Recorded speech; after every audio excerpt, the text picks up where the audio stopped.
मोदींची पंतप्रधान मोदींकडे मोठी मागणी. मोदी निर्णय घेणार.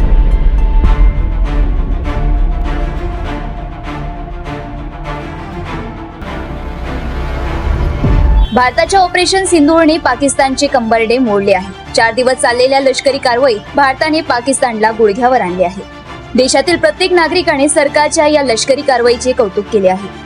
लोकसभेतील विरोधी पक्षनेते राहुल गांधी यांनी आपल्या पत्रात लिहिले आहे की विरोधी पक्षांनी एकमताने केलेल्या विनंतीचा मी पुनरुच्चार करतो की संसदेचे विशेष अधिवेशन तातडीने बोलावण्यात यावे. पहलगाम दहशतवादी हल्ला, ऑपरेशन सिंदूर आणि आजच्या शस्त्रसंधीवर चर्चा करणे लोकांसाठी आणि त्यांच्या प्रतिनिधींसाठी खूप महत्त्वाचे आहे. शस्त्रसंधीची घोषणा सर्वप्रथम अमेरिकेचे राष्ट्राध्यक्ष ट्रम्प यांनी केली होती. येणाऱ्या आव्हानांना तोंड देण्यासाठी आपण सर्वांनी एकत्र येणे गरजेचे आहे. त्यामुळे तुम्ही आमच्या या मागणीचा गांभीर्याने आणि तत्परतेने विचार कराल, असं राहुल गांधी यांनी आपल्या पत्रात म्हटलं आहे. काँग्रेसचे राष्ट्रीय अध्यक्ष मल्लिकार्जुन खरगे यांनी 28 एप्रिलच्या आपल्या पत्राचा उल्लेख केलाय, ज्यात त्यांनी पंतप्रधान मोदींना पहलगाम दहशतवादी हल्ल्यावरील चर्चेसाठी संसदेचे विशेष अधिवेशन बोलवण्याची विनंती केली होती.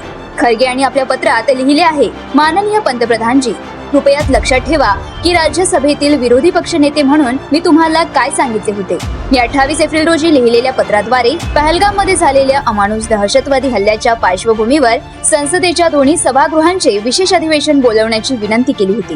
ताज्या घडामोडींच्या पार्श्वभूमीवर लोकसभेतील विरोधी पक्षनेत्यांनी तुम्हाला पुन्हा पत्र लिहून सर्व विरोधी पक्षांच्या एकमताने केलेल्या विनंतीची माहिती दिली आहे.